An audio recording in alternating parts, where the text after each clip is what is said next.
حیثیت، اپنا مقام، اپنا مرتبہ، چاہت، اقتدار حق کے قبول کرنے میں آڑے آتا رہا۔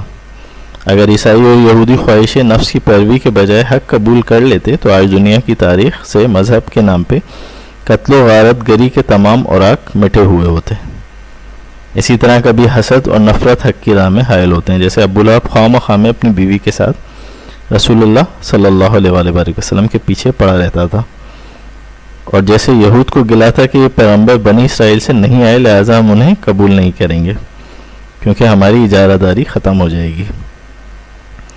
یہی در حقیقت اپنے نفس کو معبود بنانا ہے، ہمیں سمجھنا ہوگا تاکہ اس بڑے شرک سے بچ کے ایمان کی سلامتی لے کے دنیا سے جائیں، کیونکہ شرک کرنے والوں کے لیے نہ ہی رسول اللہ صلی اللہ علیہ وآلہ وسلم کی شفاعت ہے، نہ ہی مغفرت خداوندی۔ اللہ سبحانہ و تعالیٰ سے دعا ہے کہ ہمیں اور ہماری نسلوں کو شرک و بدعت سے پناہ عطا فرمائے